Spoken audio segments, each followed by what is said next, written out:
everybody. This is the Wednesday, June 24th, 2020 afternoon session of the Portland City Council. Keelan, could you please call the roll? Hardesty, Daly. Here. Fritz. Here. Wheeler. Here, and Commissioner Hardesty has a pre-excused absence.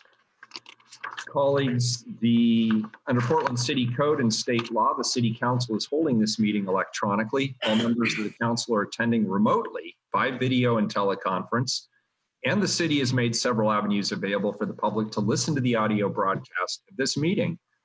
The meeting is available to the public on the city's YouTube channel, eGovPDX, www.portlandoregon.gov/video, and channel 30.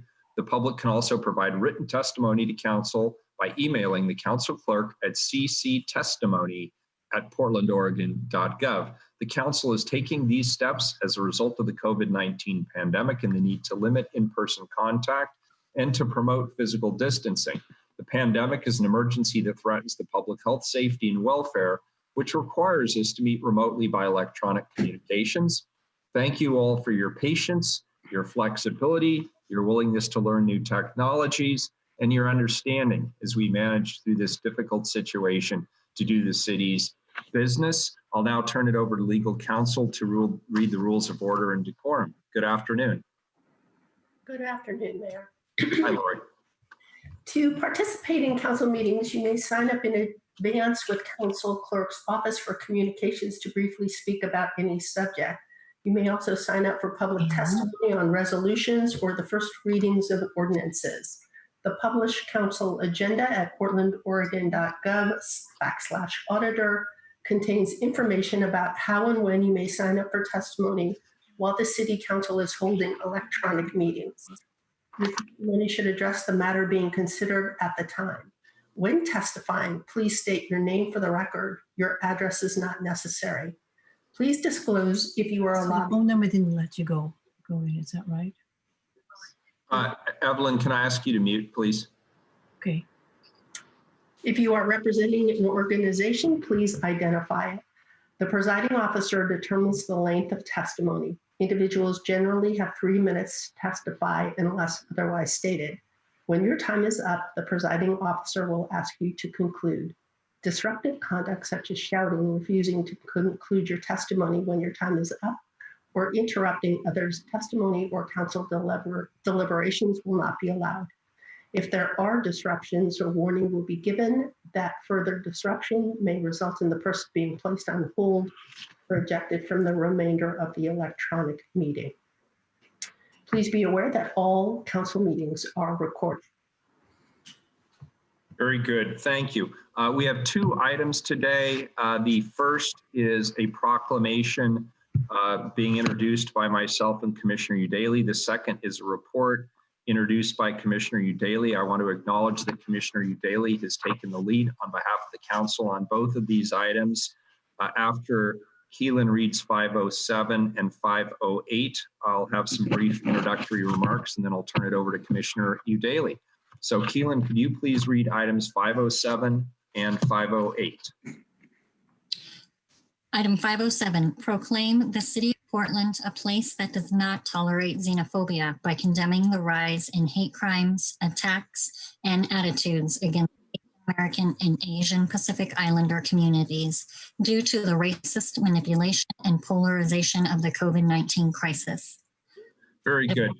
Oh, sorry. Sorry, go ahead.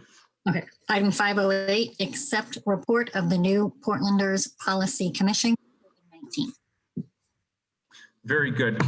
First of all, I want to thank the new Portlanders Policy Commission for being with us today and for sharing this important testimony. I know oftentimes in presentations like this, people are asked to re-litigate their trauma on stage in full view of the public, which can be emotionally very demanding. And it's something privileged groups like my own rarely have to deal with. I want to acknowledge that. I wish there were circumstances which brought you here. I wish the circumstances which brought you here were somewhat different, but I commend you for being here anyway and taking on that challenge. And I want to just state on behalf of the entire council, the burden this places on you is not going unnoticed. It goes without saying that we're living through an unprecedented public health crisis right now. No country, no community, and no individuals are spared from the impact of COVID-19. This proclamation condemning hate crimes against the Asian American and Pacific Islander communities comes at a very important time in American history. And I'm eager to add the voices of the AAPI community to the discussion our country is finally having around what it means to be a non-white person existing in a country that was not designated with them in mind. That conversation has to be had at our dinner tables, with our neighbors, and within institutions like the Police Bureau and the City Council as we are now. They're about more than just police accountability and justice. They're about examining the role of one's race and what it plays in determining their outcomes in our society. I believe that this is an important inflection point in our culture that's been a long time coming. I include in all of this, of course, the impacts of the Black Lives Matter movement, which is not far removed from the substance of today's proclamation. No two groups' experiences are ever the same, but it's abundantly clear that for many non-white Americans, institutional and cultural racism challenge them daily in ways that white people like myself never have to deal with. During this COVID crisis, a lot has happened, and it's happened very rapidly. It's devastated our economy, skyrocketed unemployment levels, isolated us from our loved ones, and overall, it's challenged our resolve as human beings. AAPI communities have the added burden they must carry of being wrongly and ignorantly blamed for its presence in America. The current president even actively encourages this sentiment. That belief is dangerously ignorant. It has no place here in Portland. COVID has caused enough suffering on its own. I ask you to point your frustrations towards the productive. Our concern should be with eradicating the effects and not looking out for any groups to scapegoat. We're all in this together. Our city strives to be a welcoming, healthy, safe community for all of us.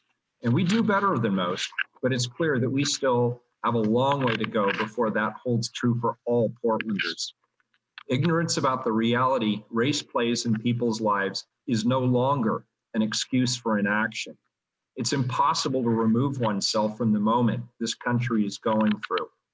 I urge all of us to ask ourselves where we fit into all of this and what side of history we want to be on. I take this seriously and commit to doing my part in addressing the concerns NPPC brings to light here today. And I thank you for that. I thank you for your expression of concerns, for your willingness to share your testimony, for being here. I'm looking forward to listening and learning. And now I want to turn this over to the council's leader on these efforts here today, Commissioner Chloe Udaly. Commissioner Udaly. Thank you, Mayor. Good afternoon, everyone. Before I begin, I just want to let you know I'm having a little bit of a allergy attack and having a hard time catching my breath, so please bear with me. Before I read the proclamation, I want to acknowledge the New Portlander Policy Commission. NPPC wrote this proclamation and advocated for council to support it. We'll be hearing more from the NPPC this afternoon about the work that they've accomplished and their goals moving forward. But I'd, for now, like to thank NPPC members June Schumann, Ann Downing, Octaviano Mariseus, Evelyn Liu, and Bear Booty, as well as Civic Life staffers Marco, Maia, and Tukau for all their work making this happen today. I'm very impressed by your commitment to our city and your unwavering support of New Portlanders.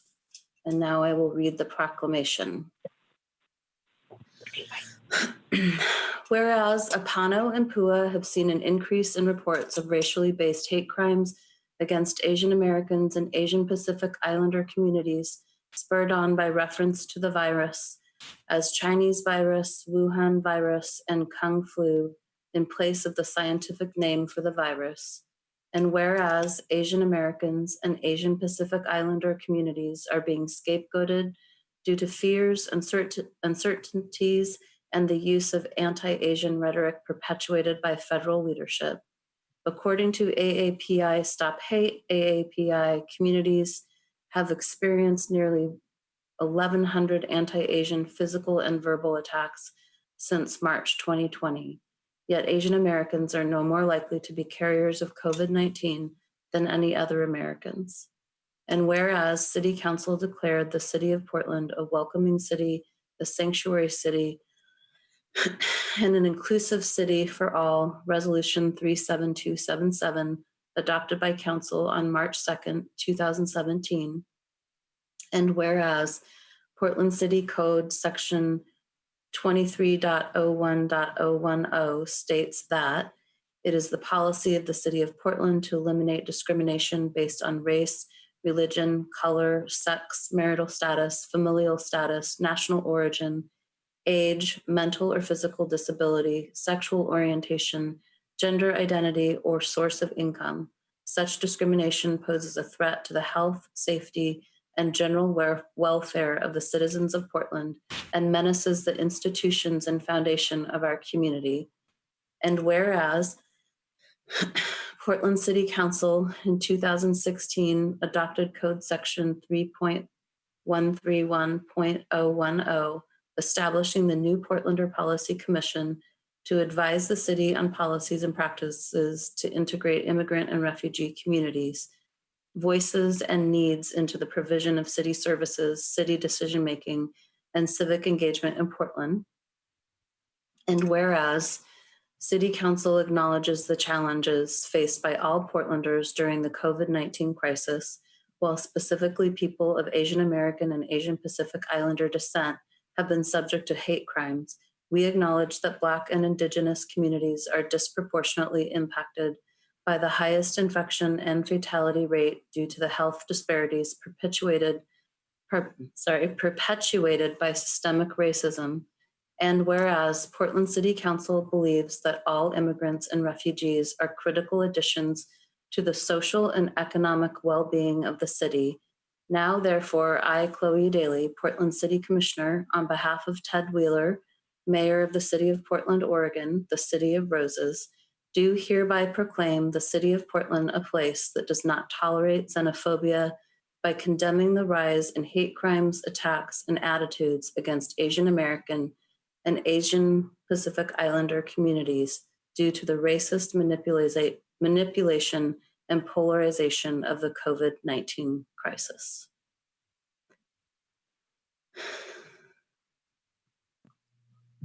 Thank you, Commissioner. Appreciate it.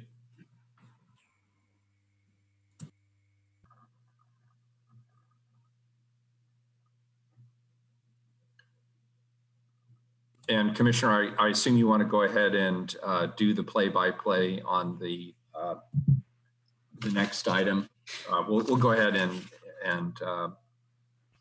well, however you want to do it. Sure. Thank you, Mayor.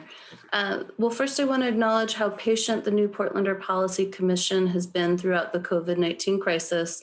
This annual report has been rescheduled a number of times over the last several months, and I'm very happy that we're able to hear from the NPPC today. Additionally, the NPPC adapted their annual report to create a COVID-19 addendum that we'll learn more about this afternoon. The NPPC recognized that immigrant and refugee communities are disproportionately impacted by the global pandemic and worked to incorporate the crisis into their presentation. So thank you for your patience. Thank you for being responsive to our current environment and recognizing disparate impacts. And I look forward to hearing from everyone today. So now I'd like to introduce the first NPP speakers, June Schumann, Ann Downing, who I don't see, I might have that wrong, and Octaviano Maricias, which I hope is close. Good afternoon, Mr. Mayor and Commissioner Udaley and Fritz. My name is June Schumann. I'm a member of MPPC. I am an immigrant who came to this country as an alien dependent of a US citizen. I am the founder, founding director of Oregon Nikkei Legacy Center, and a longtime community activist. I am here to speak about the proclamation that you have just approved.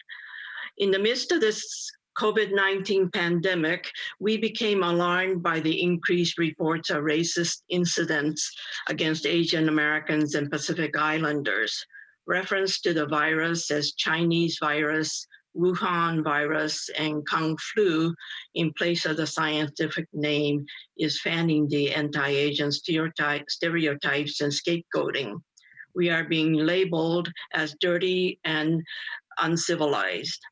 The city's Resilient Portland resolution refers to the Oregon Department of Justice's report that year-to-date, hate crimes and bias incidents in Oregon increased by 366%. 20% of these came from were against Oregon's AAPI communities, who make up 5% of the population. From February to April in Portland, there were reports of 10 incidents, about 42% of all, directly related to COVID-19. We can assume that this number is small and more are unreported. These incidents are examples of the long-standing pattern of racial hostilities directed against people of color, both native-born and foreign-born. People from the Middle East and other parts of Asia, Pacific Islands, Africa, and countries south of our border have been targets of hate for decades. The COVID-19 related incidents against the AAPI people shouldn't be ignored or minimized. It is critical that public officials speak out against racism. The message has to be clear that it is not okay to harass and scapegoat anyone for the pandemic. We thank you for your swift action to approve the proclamation. Now, I'd like to introduce Ann Downing, who's with us by phone to speak about her students confronted by anti-Asian harassment. Ann.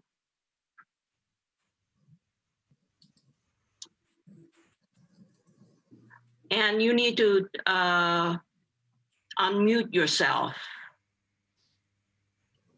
Anne, can you hear us? You need to unmute yourself. She can push star six. Star 6 on the keypad if she's just on the phone. There she is. Oh, Hi, Ann. awesome. Yay. Anne? Well, I still can't hear her. Huh. Oh, wait a minute. Oh, she's just muted herself again, I see. There. Ann, can you hear us okay?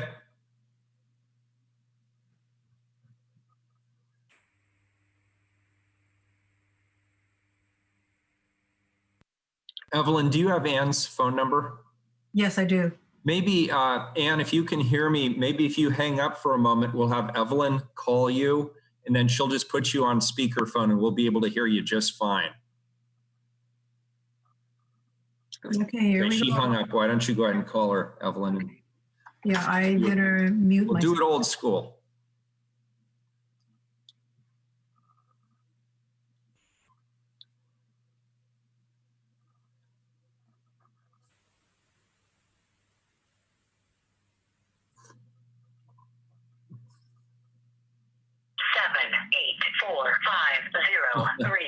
Oh, she's been, okay. Okay, I'll try it again.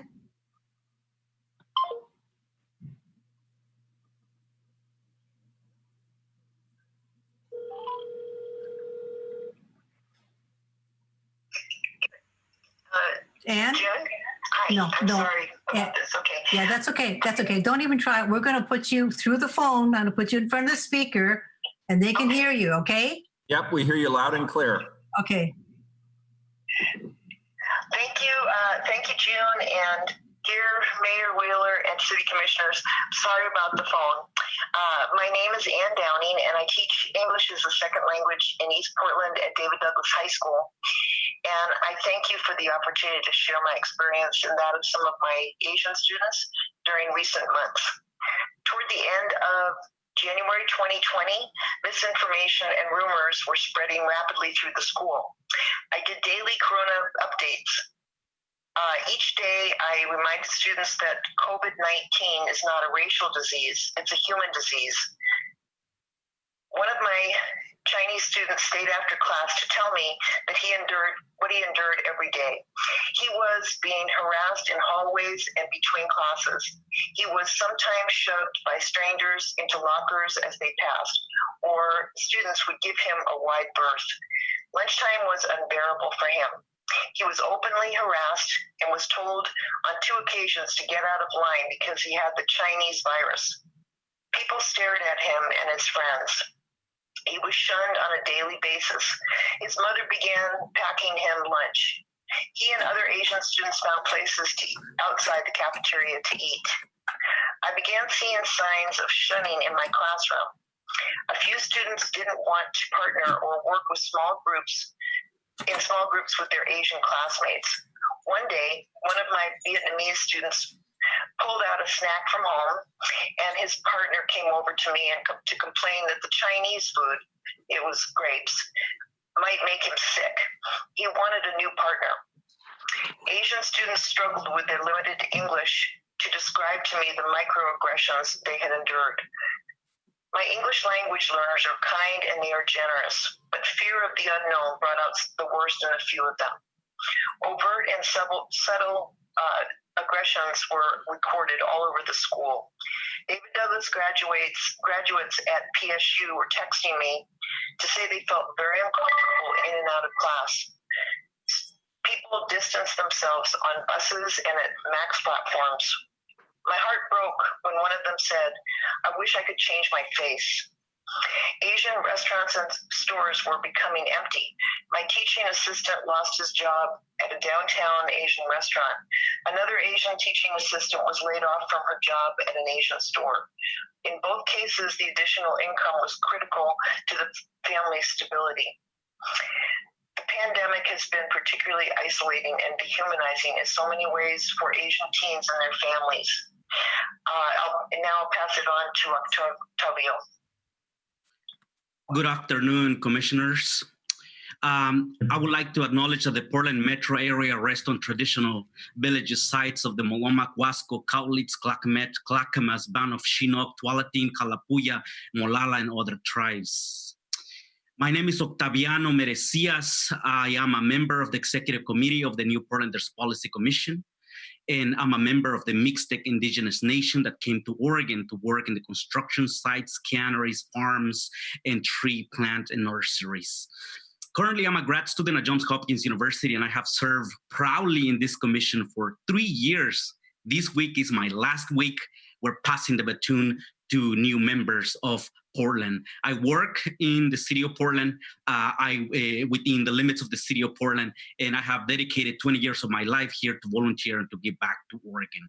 On behalf of the New Portlanders Policy Commission, we thank City Council for taking the steps to publicly condemn and denounce the surge and rise in actions of white supremacist attitudes, attacks, and hate crimes against Asian Americans and Asian Pacific Islander communities and members of our Black communities. Elected officials owe accountability, responsibility, and commitment to advance social and racial justice in order to create a safe and healthy social, emotional, political, cultural community for Portlanders, for all Portlanders. The intersectionality in health disparities, educational disparities, and systemic injustices that affect Black, Indigenous, and people of color and immigrant communities rest on the responsibility of just, equitable, and mindful policies. This is the trust that the community put on elected officials. We also want to acknowledge and thank the City Council for your early efforts to address the negative consequences of COVID-19 on Asian communities by partnering with API organizations to provide small grants to J District businesses that suffered a decline in businesses during the early stages of COVID-19. In addition, we acknowledge and thank the Council for investing in Portland United Against Hate, which continue to provide critical resources in addressing hate. I will keep my part short, and I will pass the mic back to our co-chair, Evelyn. Thanks, Octaviano. Thank you very much, Octaviano, and June and Anne for your testimony. Can you? I need to change it because I have Tommy's picture up here. I do not look like that. Just a minute. Start video. Okay, there I am. Sorry, had a beard. Good afternoon, there, Wheeler, Commissioners Daly, Fritz, and I understand Joanne Hardesty is at another event. I am Evelyn Liu. I'm the chair of the Newport News Policy Commission. Okay. So it looks like we have our slide up, which means that okay. I need to go back to my notes here, and it just blotted out my notes. It's filled my entire screen. So I hope you, your family, and friends are staying safe and healthy. We were scheduled, as Commissioner Udaley had indicated, that on June the 9th. But in light of the protest of that week, we, the executive committee, decided to request a postponement to a later date to allow City Council space to deal with the events, and also allow our commission to reflect on our statement of solidarity with the African American and Black community. We do wish to acknowledge and thank Commissioner Udaley for sharing our statement on her website. So I was asked for a little bit about myself. My parents are from China. My parents arrived in May of 1950, and I was born same year, June 22nd, same year. Grew up in Hawthorne neighborhood, Buckman Grade School, Girls Polytechnic, the only girls' school at that time, and majored in humanities at PSU. I have served on Joins Board, currently serve on Open Signals Board and Asian Pacific Chamber. The Newport News Policy Commission, or NPPC, was established by 187-805 ordinance, and we were officially sworn in on May of 2016. We had a pool of applicants, but 25 were selected. And each of us came to the commission with varied cultural backgrounds and life experiences, where we all live, work, play, and pray in the city of Portland. As a commission and leaders representing our various communities, we are charged with supporting the city's equity initiatives by reviewing and refining past recommendations on immigrant and refugee policies and practices, developing policy and practice recommendations for improving integration, providing expert support and technical advice to City Council and city bureaus, and finally providing expert support and technical advice to partnering schools, local government, state and federal agencies in developing and implementing a comprehensive body of immigrant and refugee policies and practices. We had prepared a presentation of the updated revised Newport to Speak 2.0 ad hoc task through the ad hoc task force. But when the pandemic hit us, we updated this report with an addendum responding to the needs within Portland's immigrants and refugee community. Ooh, here we go. Who have been one of the communities most impacted during the pandemic. I wish to thank our fellow commissioners, both past and present, and the executive committee, who devoted much time and effort during these last 4 years to create both bodies of work. Coming from different cultures, expectations, and life experiences, these last 4 years working together as a group has created opportunities to grow personally, thus gaining understanding of others as we move forward in creating space to advocate for our communities. In the interest of time, I won't go through each name, but you can see them listed on the slide, which is on the PowerPoint. And okay, thank you. Today, I'm joined by my fellow commissioners, Ann Downing and June Schuman, who will speak on how COVID-19 has impacted the community and the recommendations. Dr. Bahir Budi will present an abbreviated summary of the Newport News Speak 2.0, and I will conclude with final remarks and end by taking questions from council. Thank you.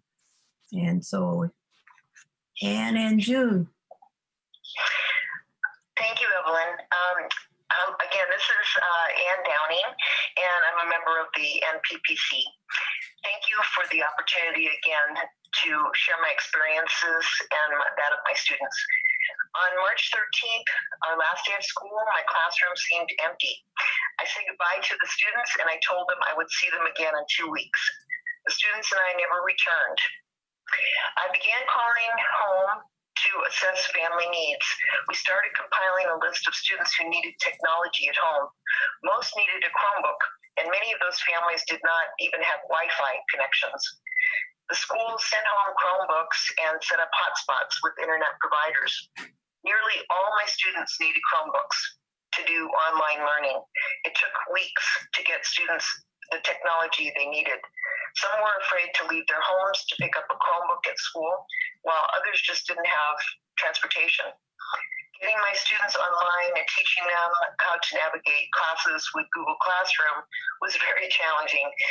My students reported their parents were out of work.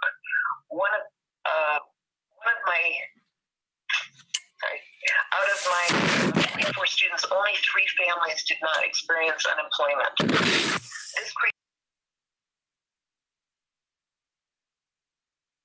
Evelyn, you've accidentally muted, so we can't hear Ann. Can you unmute, Evelyn?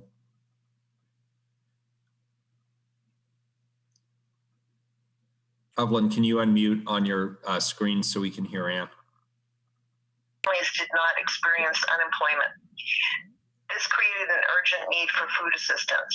Some food pantries began making weekly deliveries.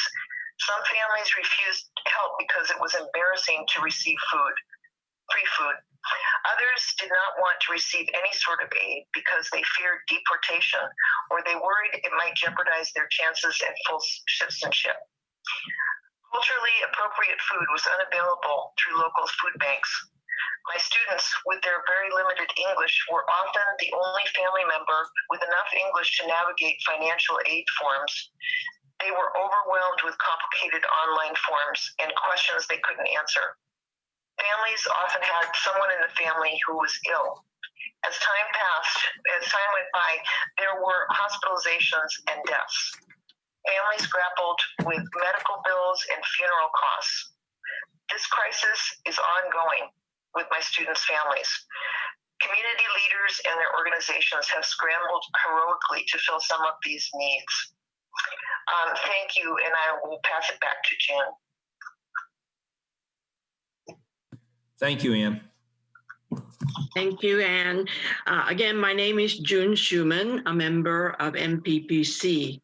There was an immediate impact from the pandemic on the immigrants and refugees because a significant number of these communities work in low-wage jobs that could not be done from home. So their jobs and incomes disappeared. Unemployment benefits are not available to all who are laid off. While we acknowledge the hardships felt by all who lost their jobs to the pandemic, immigrants and refugees have the added burden of navigating systems that were not designed for people with diverse language and cultural backgrounds.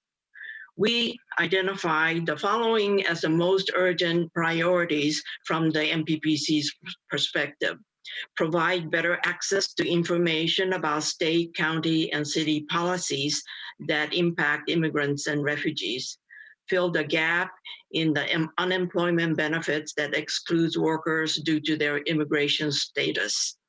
Increase participation of immigrants and refugees in city decision-making bodies. Ensure safety for those subjected to hate crimes. As volunteers in our own respective communities, some of us have initiated fundraising and organized distribution of food and financial assistance for thousands of families whose jobs disappeared and businesses were shut down. Others are busy participating in Prosper Portland work groups, city council community calls, Oregon Health Authority debriefings, and other policy-related conversations. our work will continue with the Office of Community and Civic Life to utilize their research to inform our work. Finally, we have two recommendations for the City Council's consideration. Number one, invest additional city dollars in the Oregon Workers Relief Fund. We want to thank you for quickly approving $250,000 for the Oregon Workers Relief Fund. This is a good start. However, the need is significantly greater, estimated at over 100 million statewide. We support the recommendation by the Undocumented Portlanders Work Group that each jurisdiction contribute a minimum of $2 million immediately. This will help stabilize local families and avoid dire conditions by filling the gaps in the present assistance programs. Number two, pass a proclamation to condemn the rise in incidents of hate and attitudes against Asian American and Pacific Island or AAPI communities due to racist manipulation and politicization of COVID-19 crisis. Thank you to Mayor and Commissioner Udaley for leading action on this earlier. Impacts of COVID-19 will be long-lasting. We are appreciative of your leadership, your focus on equity and communities most impacted, and your recognition that there is so much more to do. Thank you for your time. We will now open for any questions that you may have.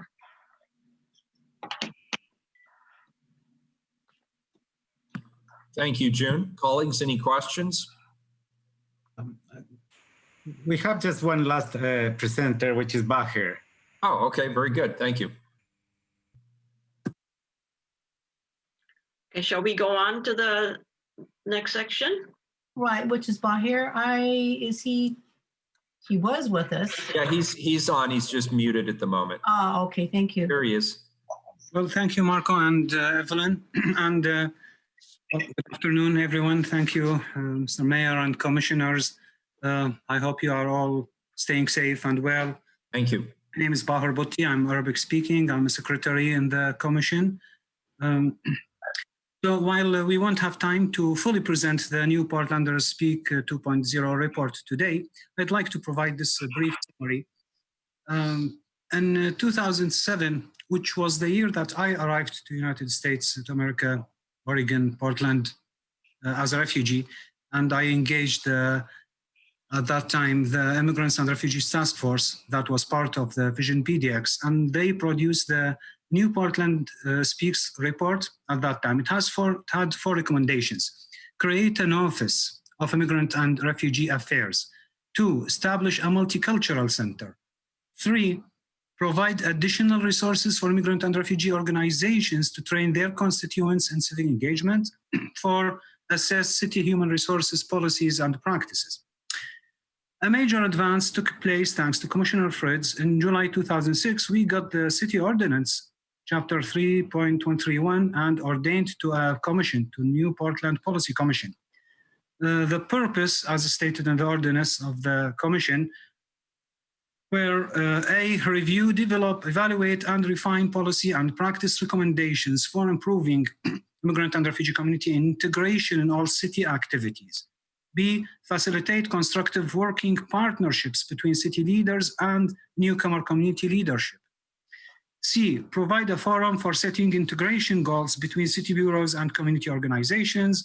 D, provide technical support and policy advice to the city council offices and city bureaus, that's our role. B, serve as consultant and advocate to local, state, and federal agencies on policies impacting immigrant and refugee communities as capacity allows.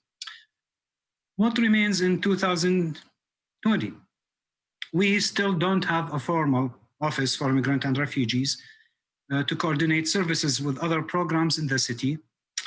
Cultural and linguistic barriers persist. Only 9 languages are recognized by the city, while there are several other growing communities who are not being included. We are still lacking a culturally specific formal stage/home that can go beyond the language barrier toward a culturally appropriate integration process.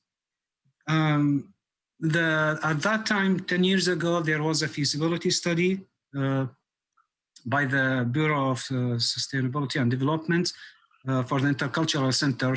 When we asked for it last year, or 2 years ago, the staff in the Bureau couldn't find it. It's gone. And I hate also to say this, but when it comes to employment, there is still a kind of token minority hire going on, which can be an expression of structural implicit bias. So we updated the recommendations by the task force, thanks to the support of Commissioner Daly and the staff of the Community and Civic Life Office. We had 4 policy recommendations. Reinforce, fortify, and develop best practices to better serve the immigrant and refugee constituent base by providing these functions at the city, build structures for information sharing, like at least a call system 311, to improve practices and resource communities. That includes 3 key elements. The first key short-term goal is establishing a clearly identifiable, reliable, responsive, and well-informed home /space/place and staff that would serve as a bridge between city resources and their governmental representatives and immigrant and refugee communities. Again, a 311 call resource center would be an easy and financially feasible start. A second key element needed is an effective intra-city system that is responsive in the language, culture, and needs of the immigrant and refugee communities, as when people call or visit the city offices. A third key element needed is immigrant and refugee space in the form of an intercultural center, a space for collaboration and learning among community, governments, non-profits, and academia. And that's the collective impact model that we hope to adopt. To establish updated and effective data collection systems, the city needs a modern information system that orients around the whole person regarding the social determinants of health, food, housing, employment, legal needs, environmental impacts. 3, conduct an audit of City of Portland internal services and programs to assess effectiveness in meeting the needs for immigrants and refugees. 4, build collaborative cross-jurisdictional programs, services, and policies with leveraged funding and improved communication and innovative partnerships to support the immigrants and refugees. A mid to long-term recommendation is that the city begin to explore and develop a joint immigrant and refugee work across jurisdictions. This coordinated effort would improve the community's social determinants of health on, as we said, on the collective impact model. Simultaneously, without an actual space where immigrant and refugee community members can come together for healing, as well as building the political relationships to address community needs, the vision of the New Portland Policy Commission remains unfulfilled. My final comment is that we seek an inviting city that demonstrates through intentional governance and functional systems a respect for our culture, knowledge, assets, and abilities. The immigrant and refugee communities of Portland are excited to practice and be part of our newfound democracy. We seek to be an active agent in our own self-determination and community health and wealth.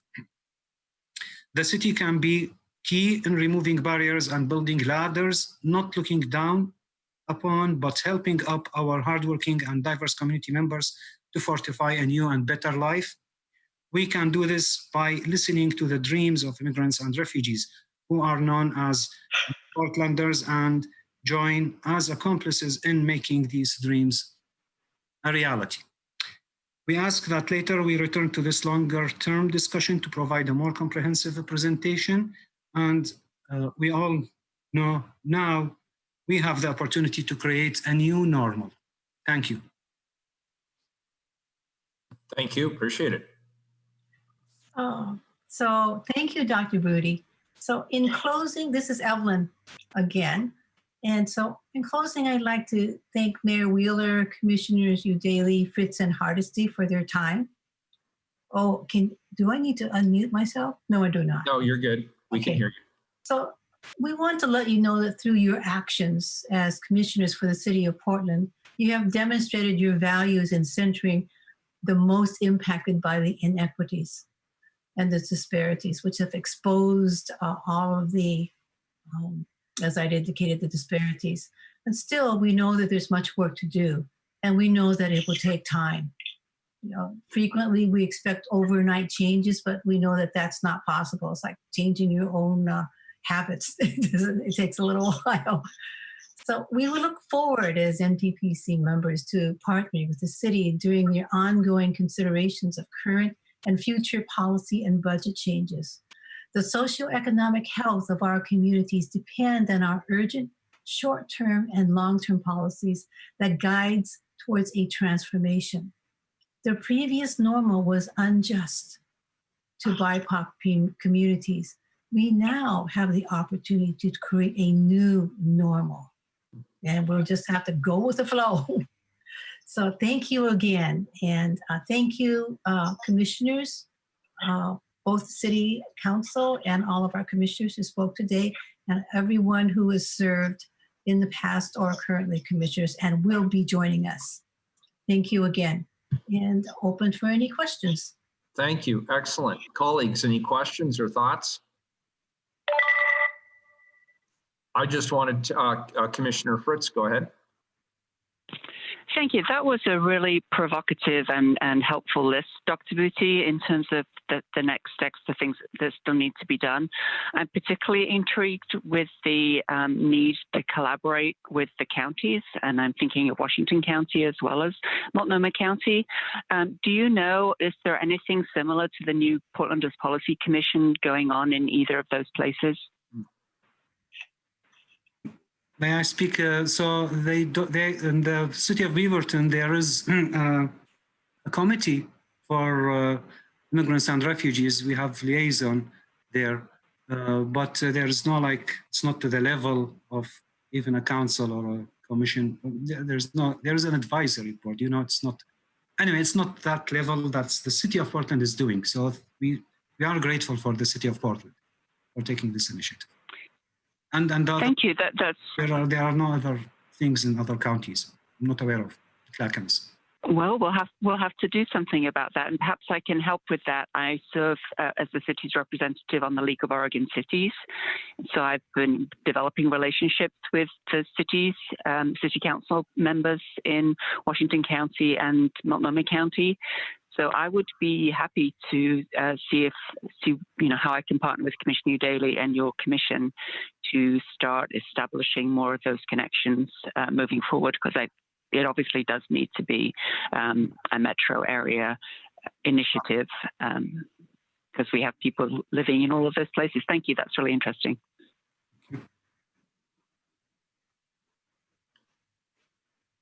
Thank you, Commissioner. Anybody else? Very good. I also want to thank all of you for your testimony, and I really want to acknowledge the testimony that you gave us from the perspective of the impact on young people in our schools. And we're certainly hearing testimony from other individuals that is similar. And I want to thank you for sharing that information. And June, thank you for working with us to patch through the technology and make this work this afternoon so that everybody could be heard. Commissioner Daly, I want to thank you in particular for your leadership on this and bringing this forward today, not only the annual report of the commission, but as well the important proclamation that you read. And I want to thank you personally for your leadership in that regard. If there are no other questions at this particular time, then I will accept a motion and a second to accept the report of the New Portlanders Policy Commission. Oh, could I make a comment? Yeah, of course. Go ahead, Evelyn. I just wanted to add that, we do look forward to meeting each one of the commissioners, or at least with their chief of staff.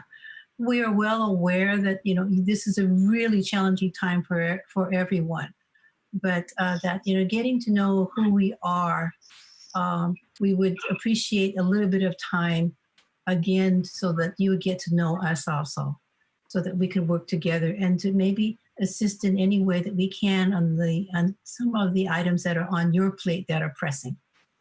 That's fantastic, and thank you, Evelyn, for that generous offer. I know we all appreciate it.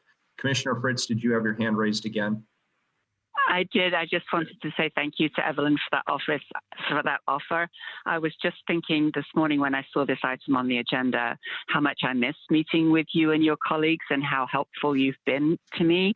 And now that we're all getting used to this strange way of interacting with each other, and Downing, I share your challenges with participating by phone. It's very difficult. Thank you, Evelyn, for helping to work around that. So yeah, if you could please contact my scheduler, I'd be happy to set up a meeting. That'd be fantastic. Excellent. Thank you so much. Appreciate it. Yeah, likewise, and thank you for the generous offer. But of course. Very good. I'll entertain a motion and a second to accept the New Portlanders Policy Commission report.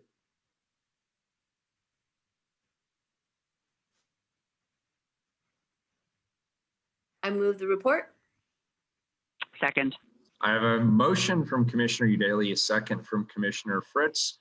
Any further discussion? Keelan, please call the roll. Udaley.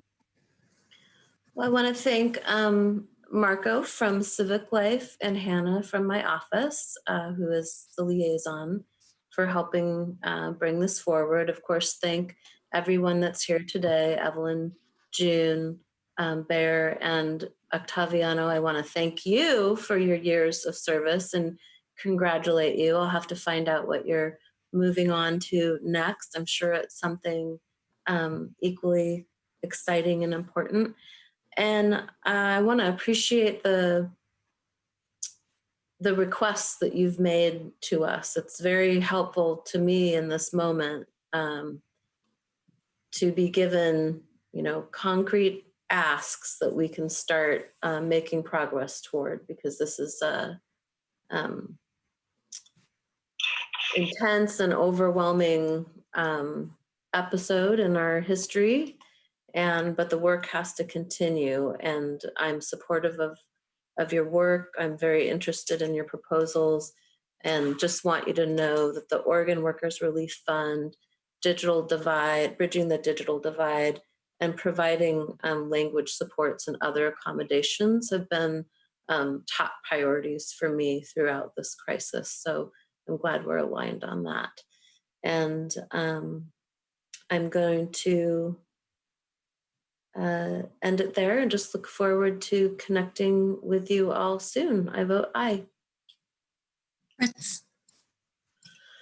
It's really wonderful to see you all and hear from you. I'm going to start with addressing the proclamation, and thank you for your leadership in deferring these items while we were so busy with the budget and focusing on the Black Lives Matter movement and the protests. That shows great allyship, and I appreciate your firm leadership within the community. And we are in the middle of two public health crises, the acute one of COVID-19 and the ongoing one of systemic racism towards the Black community, the Indigenous community, and communities of color, and to all immigrant and refugee communities. The proclamation affirms the city's recognition of how anti-Asian American and Pacific Islander xenophobia continues to affect your communities disproportionately, and the pandemic's disproportionate impact on those communities due to folks being vulnerable due to economic inequality, health disparities, and social exclusion. So thank you to each one of you who shared today. Thank you particularly, Ann Downing. Gosh, what a sobering recounting of the challenges that your students, your Asian students have endured throughout this pandemic. And I think of how long I've been isolated by myself here at home, and the days seem to stretch into years. And for them, that also must be the case, that being shunned by their peers and not feeling safe in the community, feeling even less safe in the community. I really feel for them. And thank you, Anne, for your many years, your decades of taking care of those students at David Douglas High School, and for all that you've taught me over the years. I greatly appreciate you and your value to the community, and your years of teaching and your service to the Commission.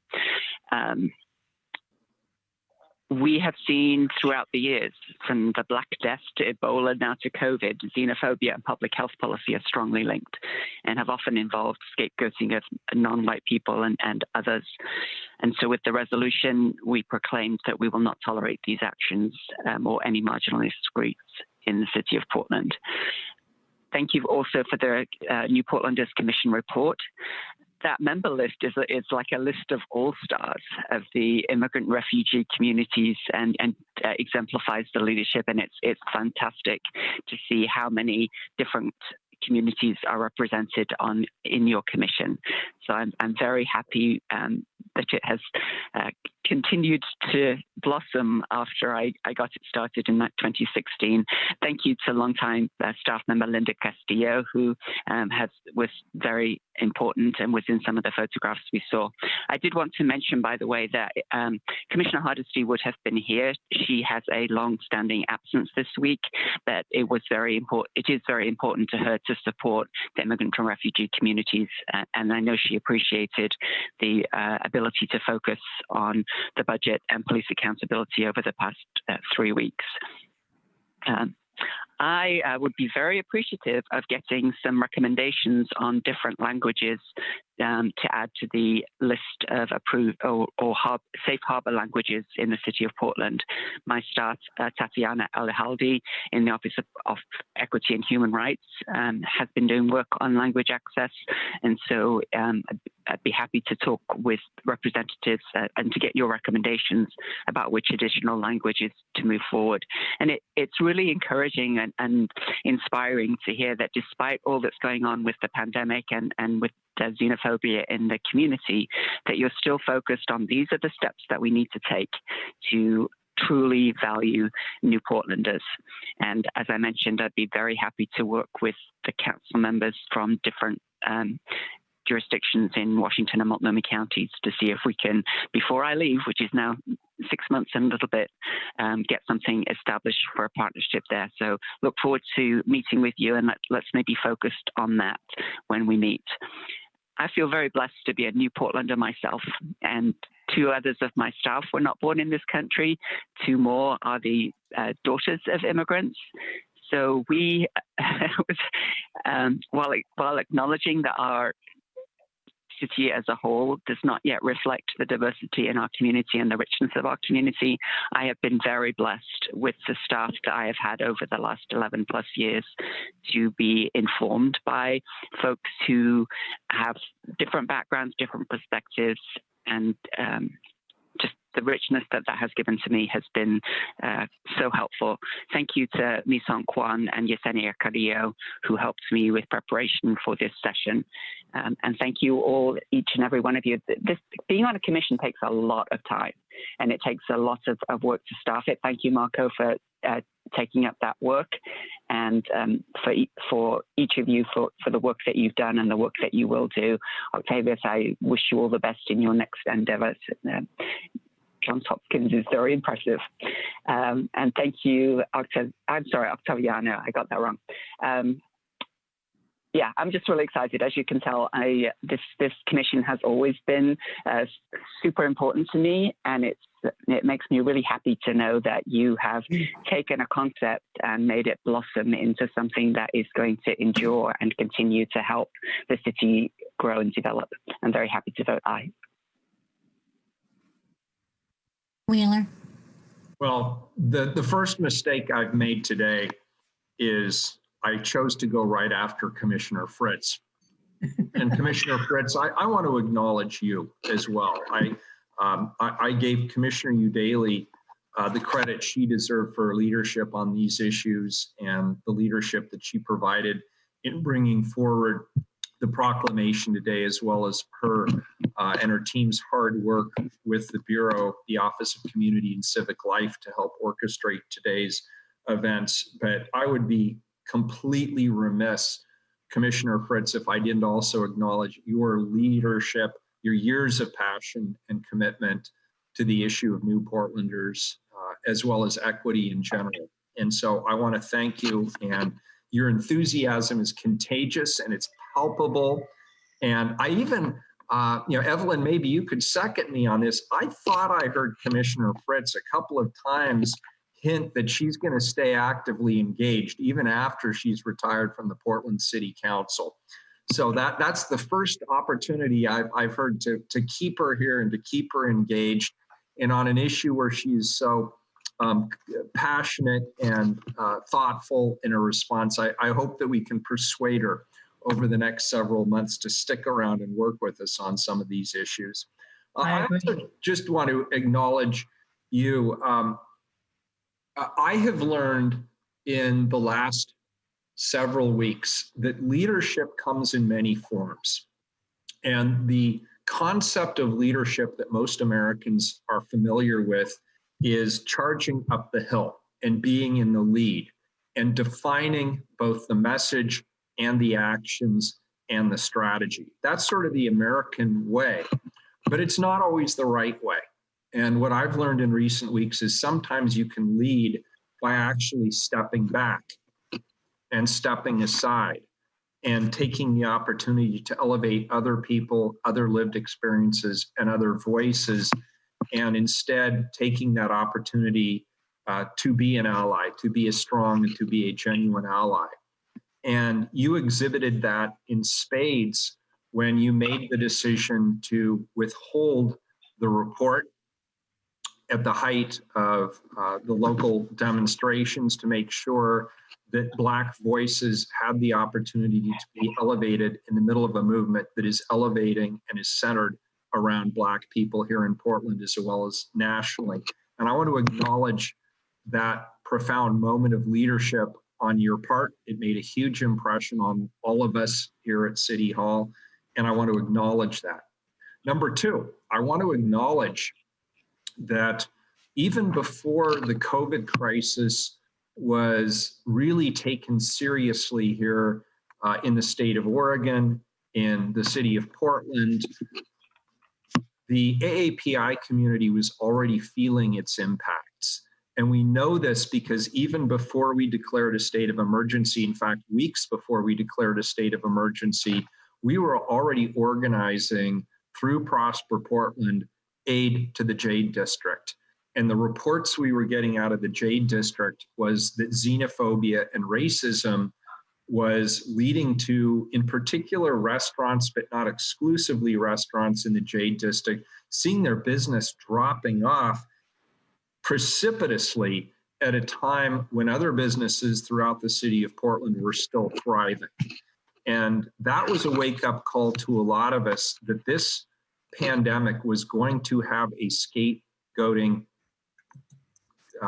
component to it. And in fact, some people were, and even still are, referring to this as the, quote, China virus, unquote. And I was pleased that we were able to work together with the AAPI community and the folks in the Jade District, Apano, and others to orchestrate some quick and early relief to the Jade District, but that work is clearly not over. That is something I continue to be committed to going forward. And then also yesterday, some of us had the opportunity to participate in a really profound event. It was a commemoration and remembrance of Vincent Chin. And Vincent Chin, of course, was an Asian American, a person living here in the United States who was brutally murdered.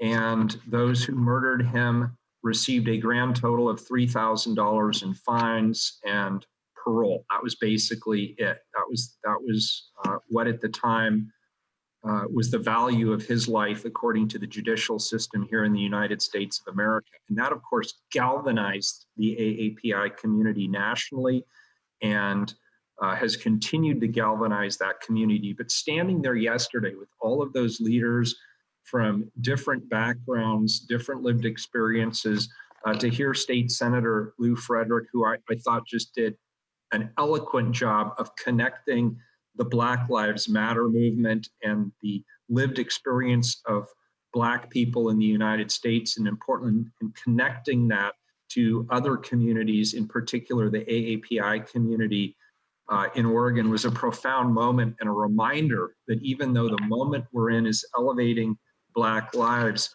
there is so much intersectionality between that movement and the work that you do on the New Portlanders Commission and the values that are espoused in the proclamation that Commissioner Udaley read this afternoon.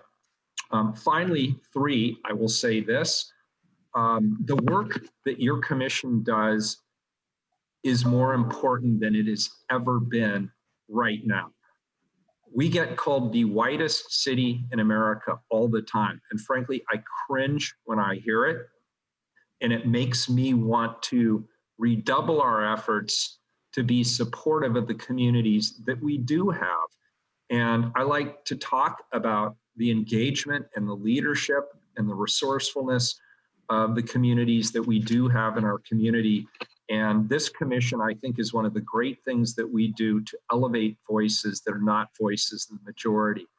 And I appreciate the fact that all of you who serve on this commission do so oftentimes understanding that it could cause you to reopen old wounds, old injustices. It could cause you to have to, again, recite painful aspects of lived experience so that the rest of us can benefit from that understanding. And I want to acknowledge that it is a burden both personally and professionally for you to have to do that in service to the community. But I cannot tell you how much I admire your willingness to do that. And so it is with great support and passion and even love for what you do and who you are that I'm happy to vote aye. The report is accepted. Thank you, Commissioner Udaley, for reading the proclamation. And I believe, Keelan, unless I'm mistaken, that completes our business for this afternoon. Is that correct? That's correct. All right. Thank you, everyone. Excellent presentation, excellent testimony. We are adjourned until Thursday afternoon at 2 p.m. Bye-bye, everybody. Thank you. Thank you. Bye-bye. Thank you. Thank you, everyone. Bye-bye.